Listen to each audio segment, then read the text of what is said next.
क्या आप उस दृश्य की तरह कभी रुक कर देखे हैं जहां सूरज की किरणें जल सा चमकती हैं, पर जब आप पास जाकर छूने की कोशिश करते हैं तो हाथ खाली हवा में रह जाते हैं?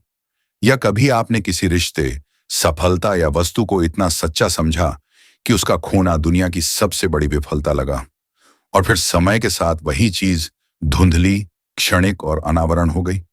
यही जीवन का रहस्य है जिसे प्राचीन परंपराएं माया कहती हैं।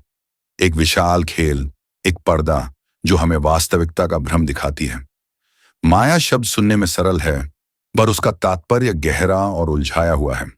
हमारे आधुनिक शब्दों में यह कहा जा सकता है, वहां एक अनुभव क्षेत्र है जो हमें ठोस, निश्चित और स्वतंत्र दिखता है, पर उसकी जड़ें बदलते हुए कारणों, संवेदनाओं और मनोवैज्ञानिक प्रतिक्रियाओं में है। यही पर्दा हमें आकर्षित भी करता है और बांध भी देता है।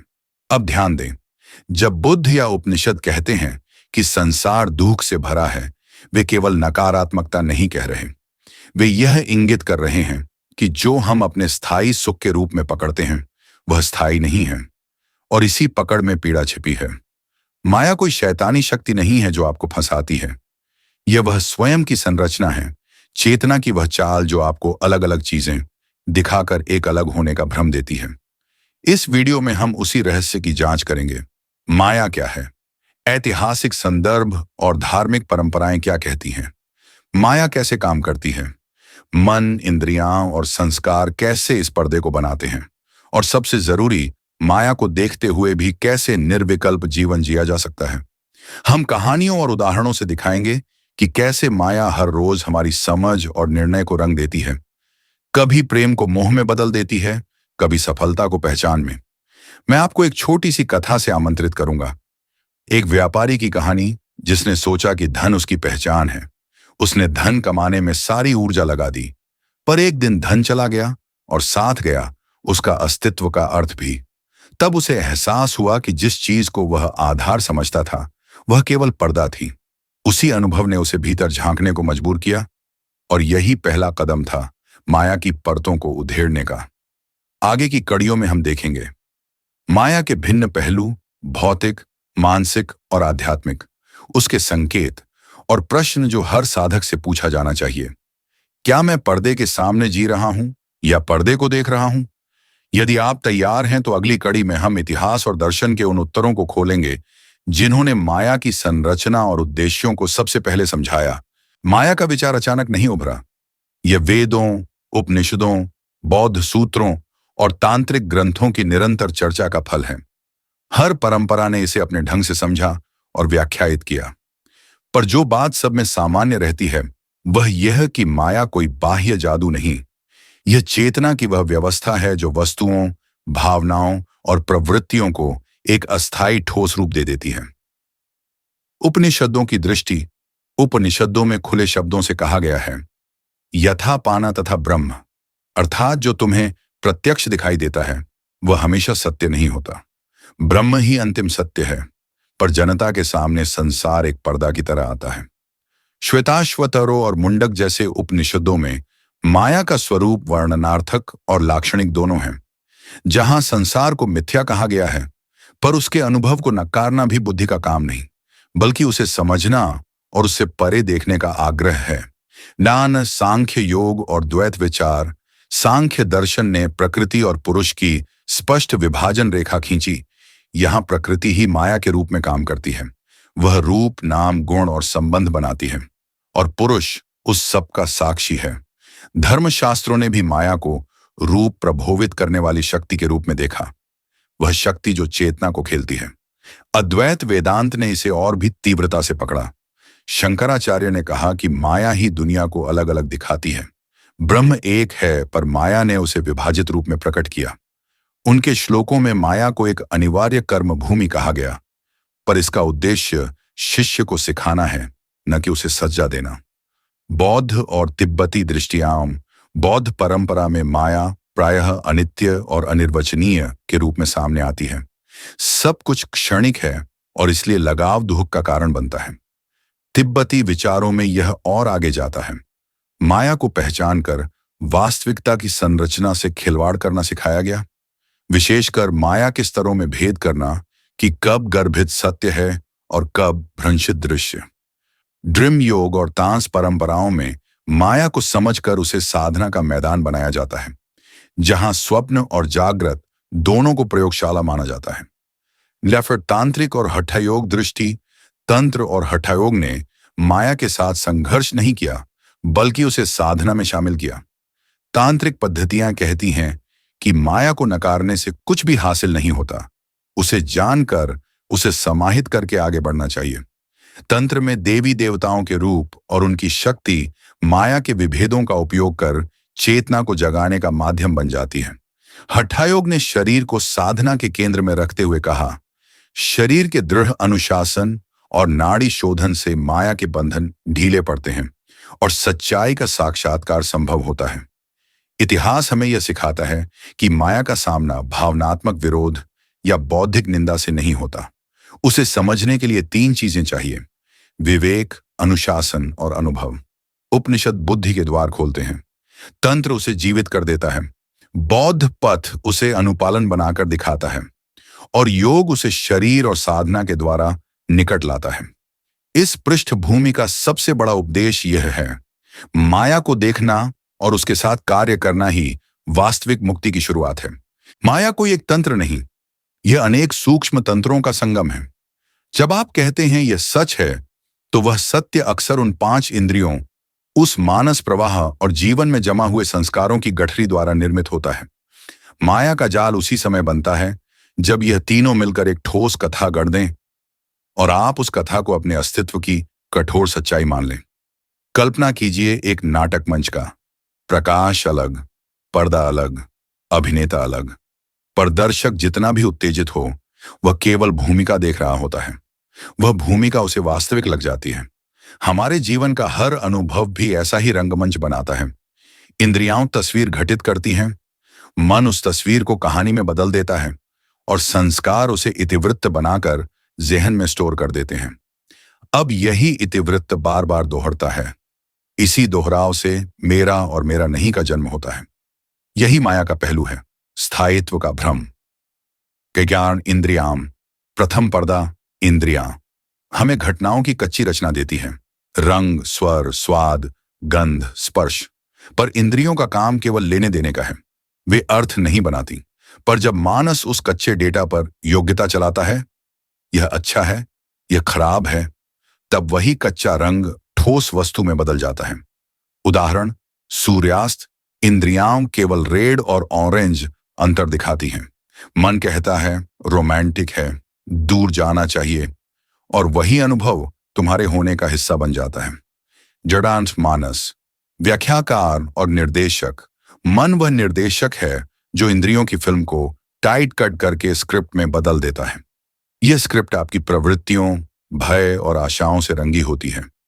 जब किसी ने आपको बचपन में आखिरी बार छोड़ दिया हो, तो वही घटना आज के रिश्तों पर छाया डाल देती है। मन उसे सामान्य घटना नहीं रहने देता, वह उसे प्रमिस्ड सच बना देता है। यही कारण है कि 2 लोग एक ही घटना को अलग अर्थ देते हैं, चूंकि उनके मन की स्क्रिप्टें अलग हैं। दरअसल संस्कार। रिकॉर्डिंग की हार्ड ड्राइव संस्कार वे छापे हैं जो अनुभवों की रिकॉर्डिंग बन जाती हैं। अनेक जन्मों की भाषा में कहा जाए तो ये वही बीज आदतें हैं जो आत्मा की लेकर आती हैं। हर बार जब आप उसी तरह प्रतिक्रिया देते हैं, गुस्सा, भय, लालसा, तो संस्कार और पक्का होता है, और यही पक्का हुआ संस्कार अगली बार वही प्रतिक्रिया निकालकर फिर उसी माया दर्शाव को कायम रखता है। स्वर्ण माया का चलन। मिथ्या को स्थायी बनाना। जब इंद्रियां, मन, संस्कार तीनों मिल जाए तो मिथ्या स्थायी सा लगने लगता है। जैसे रेते पर बनी एक काठ की मूर्ति बार में कुछ समय के लिए ठोस दिखती है, पर पानी आते ही बह जाती है, तब भी देखने वाले को वह मूर्ति वास्तविक लगी। उसी तरह माया भी क्षणिक अनुभव को वास्तविकता का आभास दे देती है। और सबसे खतरनाक बात यह कि यह वास्तविकता बहुत बार आपके स्वभाव और निर्णयों को नियंत्रित कर लेती है। आप उसी के अनुसार जीने लगते हैं। माया के परिणाम, बंधन और पीड़ा। माया का प्रमुख परिणाम बंधन है। जब आप किसी विचार, वस्तु या पहचान से बंध जाते हैं तो पीड़ा जन्म लेती है। चाहने का अनुरोध जब पूरा ना होता तब दुख आता है, पर यह दुख केवल बाह्य कारण का फल नहीं, वह उस संस्कार मकड़जाल का फल है जो भीतर से बनता है। इसलिए वही वस्तु जो पहले सुख दे रही थी, वही बंधन बनकर दुख भी दे सकती है। छोटे उदाहरण, रोजमर्रा का ज्ञान। कोई नौकरी छूट जाने पर आप उसकी गहरी पहचान बना लेंगे। मैं वही हूं। माया कहती है कि यह पहचान तुम्हारी है। सोशल मीडिया पर तारीफ मिलना और उसके बाद उसका न मिलना, इसी माया का खेल। रिश्तों में वो हमेशा ऐसा करेगा कि यह धारणा ही माया है, क्योंकि वास्तव में सब कुछ बदलता रहता है। पहला व्यावहारिक कदम, देखने की कला विकसित करना।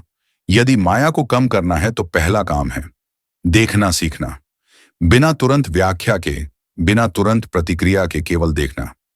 जब इंद्रियों के अनुभव को आप पहले सच मानने से रोकेंगे, तब उसका मन में जाने का रास्ता पटा जाएगा और संस्कारों की रिकॉर्डिंग धीमी पड़ेगी। यह कठोर अभ्यास है, पर यही साधना का पहला चरण है। माया केवल व्यक्तिगत मन का ट्रिक नहीं है, यह सामूहिक रूप से भी पनपती है। जब भाषा ने चीजों को नाम दिए, तब उसी नाम निर्देश से हम वास्तविकता की रेखा खींचने लगे। भाषा, रिवाज, कानून और समाज निर्मित मान्यताएं मिलकर एक बड़े पर्दे का निर्माण करती हैं, जिसे हम सामान्य जीवन समझ लेते हैं। इस भाग में हम देखेंगे कि कैसे सामाजिक संरचनाएं, भाषा, लेबलिंग और सांस्कृतिक कथाएं माया को पुख्ता बनाती हैं, और साथ ही बताएंगे किन व्यावहारिक तरीकों से इस सामूहिक पर्दे के बीच भी स्वतंत्र दृष्टि बनाए रखी जा सकती है। इरादीदार भाषा और नामकरण। पर्दे का पहला थोक, जब आप किसी चीज को नाम देते हैं तो आपने उस चीज को एक तय रूप में जकड़ दिया। एक फूल को सुंदर कहना उसकी अस्थिरता को स्थिर कर देता है। आपने उसे एक मूल्य चढ़ा दिया। यही नामकरण का असर है। नाम लेकर चीज को आप अपने स्वभाव की एक वस्तु बना लेते हैं। बच्चे सी सरल कहानी याद कीजिए। एक बार एक गांव में एक सूअर को लोग भाग्यशाली कहने लगे। फिर जब वही सूअर बीमार हुआ तो उसी भाग्य का विरोधाभास देखने को मिला। नामकरण ने पहले उसे पहचान दी, तब पहचान ने उसकी वैल्यू तय कर दी। यही भाषा की माया है।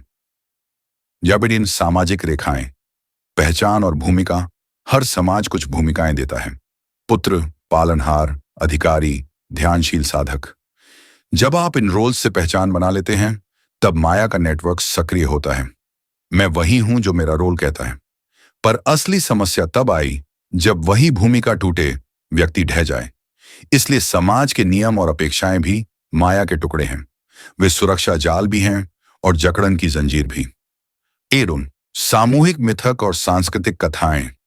धरती पर जितनी कथाएं हैं, वही समाज की सामान्य वास्तविकता बन जाती हैं।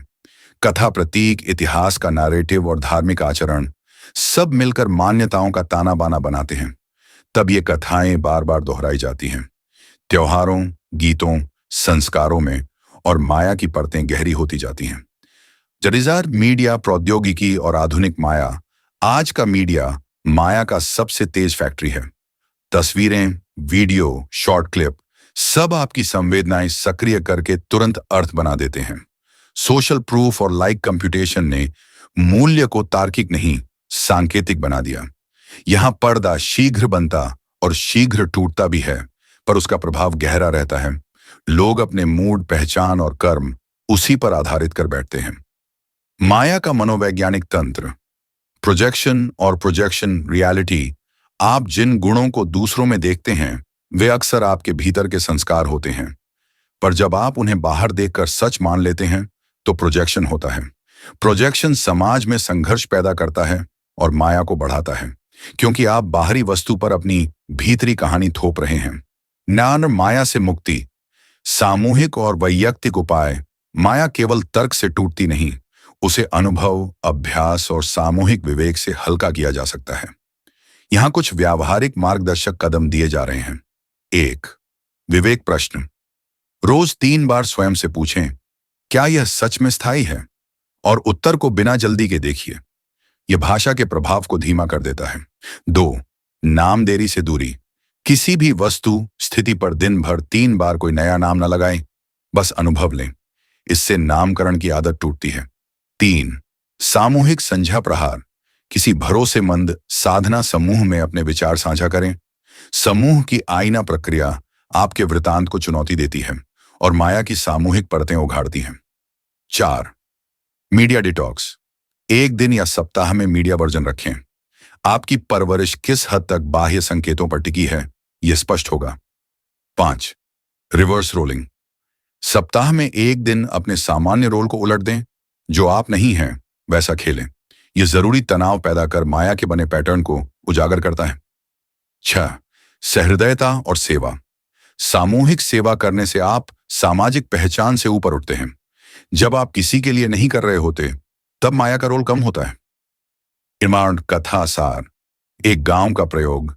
एक गुरु ने अपने शिष्यों से कहा कि एक हफ्ते तक वे सभी अपना नाम बदल कर रहें। पहले तो अजीब लगा, लेकिन कुछ दिनों में देखा कि लोग उनके साथ अलग व्यवहार करने लगे और स्वयं उनकी प्रतिक्रिया बदल गई। चाहतें, सम्मान, क्रोध, सब पर सवाल उठे। यह प्रयोग बताता है कि कैसे नाम और रोल ने उनकी वास्तविकता घेरा हुआ था। माया का सामूहिक चेहरा कठिन है पर समझ में आसान है। जहां भी आप देखते हैं, नाम, भूमिका, मीडिया, संस्कृति, वहां पर्दा बनता है। अभ्यास वही जो इस पर्दे को बार बार खोल दे।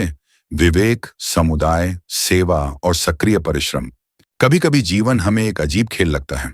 घटनाएं आती हैं, चली जाती हैं, पर हम बार बार उलझ जाते हैं, रिश्तों में, इच्छाओं में और अपनी ही सोच के जाल में। यही तो माया का खेल है, वही पर्दा जो सत्य और भ्रम के बीच की सीमा बनाता है। लेकिन सवाल यह है, क्या इस माया से कोई बाहर निकल सकता है? क्या सचमुच हम इस पर्दे के बीच भी शांति और स्पष्टता पा सकते हैं? हाँ, बिल्कुल। पर इसके लिए जरूरी है देखना, समझना और समर्पण। आज हम बात करेंगे ऐसे 5 अभ्यासों की जो माया के इस गहरे खेल को पहचानने और पार करने में मदद करेंगे। ये अभ्यास आसान हैं, लेकिन उनके परिणाम बहुत गहरे हैं। पहला अभ्यास, अवलोकन की साधना। हर दिन 3 बार रुकिए और अपने विचारों, प्रतिक्रियाओं और भावनाओं को बस देखिए। कुछ मत कीजिए, बस देखिए। जब कोई विचार उठे, ये अच्छा है, ये बुरा है, बस मुस्कुराइए और कहिए, मैं इसे देख रहा हूं। धीरे धीरे मन की प्रतिक्रियाएं ढीली पड़ने लगेंगी। यह पहला दरवाजा है माया के जाल से बाहर निकलने का। दूसरा अभ्यास, नाम और लेबल से दूरी। हर चीज को हम नाम देते हैं, सफलता, असफलता, प्रेम, अपमान। लेकिन जब हम नाम हटा देते हैं, तो वही चीज केवल ऊर्जा बन जाती है, एक अनुभव। एक दिन के लिए कोशिश कीजिए, किसी वस्तु या व्यक्ति को कोई नाम ना दीजिए, सिर्फ अनुभव कीजिए। आप देखेंगे मन हल्का हो जाएगा। तीसरा अभ्यास, साक्षी भाव का निर्माण। जब आप किसी स्थिति में हो, गुस्सा, ईर्ष्या या दुख, तुरंत अंदर एक छोटी सी आवाज उठाइए, यह भावना मेरे भीतर उठ रही है, पर मैं यह भावना नहीं हूं। यह वाक्य साधारण लगता है, पर यही साक्षी का बीज है। जब आप देखना शुरू करते हैं, तो माया की पकड़ ढीली पड़ जाती है। चौथा अभ्यास, समर्पण। माया के खेल में सबसे बड़ा भ्रम यही है कि हम सब कुछ नियंत्रित कर सकते हैं, लेकिन सच्चाई यह है, घटनाएं अपने समय पर ही घटती हैं। इसलिए जब कुछ न समझ आए, बस कहिए, यह भी ठीक है। यही वाक्य माया के सबसे गहरे भय को तोड़ देता है, नियंत्रण खोने का डर। समर्पण का मतलब हार नहीं, बल्कि समझ है कि कुछ शक्तियां आपसे बड़ी हैं।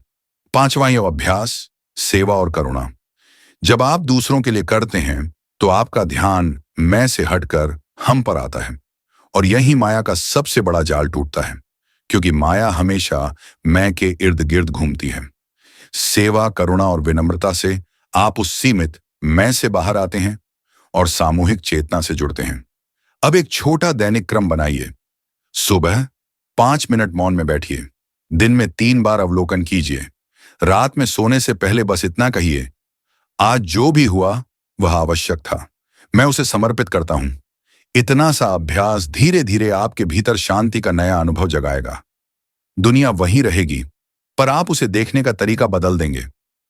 माया कोई दुश्मन नहीं है, वह गुरु है, जो हमें सिखाती है कि सत्य को कैसे पहचाना जाए। हर भ्रम, हर असफलता, हर दुख सिर्फ एक संदेश है कि अब समय है भीतर जाने का। तो जीवन के हर दृश्य को एक नाटक की तरह देखिए। अभिनेता बनिए, लेकिन भूमिका से चिपके मत।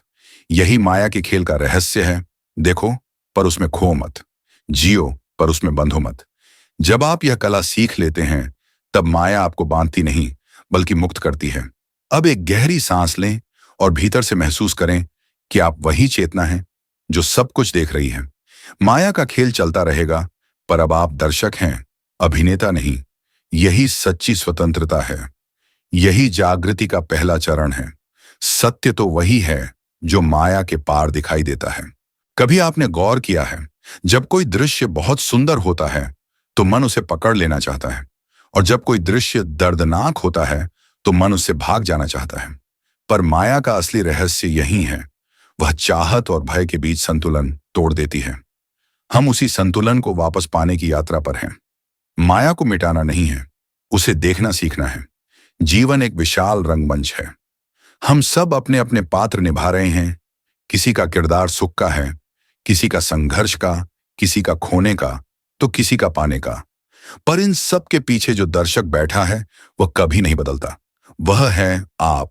वह साक्षी चेतना जो सब कुछ देखती है पर किसी चीज में उलझती नहीं। हर भ्रम, हर इच्छा, हर दुख बस एक पर्दा है। पर्दे के पीछे जो है वही सत्य है, वही ब्रह्म, वही आत्मा, वही मौन जो सब में एक है। जब यह समझ भीतर उतरती है तो जीवन बदल जाता है।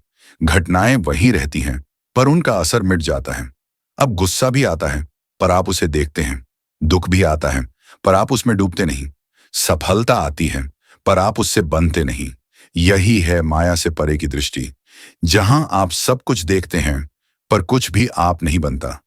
एक दिन जब आप सच में इस खेल को देखना शुरू कर देंगे तो आप मुस्कुराएंगे, क्योंकि तब आपको पता होगा कि हर पीड़ा, हर भ्रम, हर मोड़ आपको उसी सत्य की ओर ले जा रहा था जिसे आप खोज रहे थे। माया कोई दुश्मन नहीं है, वह शिक्षक है जो बार बार आपको दिखाती है कि जो भी आप पकड़ते हैं वह बदलने वाला है, और जो नहीं बदलता वही आप हैं। अब एक पल के लिए आंखें बंद करें, एक गहरी सांस लें और महसूस करें, आप वही चेतना है जो सब कुछ देख रही है पर किसी चीज से बंधी नहीं है। यही साक्षी भाव, यही जागरण की शुरुआत है। और जब यह समझ पक्की हो जाती है तो जीवन का हर दृश्य एक सुंदर नाटक बन जाता है जिसे आप प्रेम और सहजता से निभाते हैं। क्योंकि अब आप जानते हैं जो दिखता है वह क्षणिक है और जो अदृश्य है वही शाश्वत है। माया का खेल जारी रहेगा पर अब खिलाड़ी जाग गया है।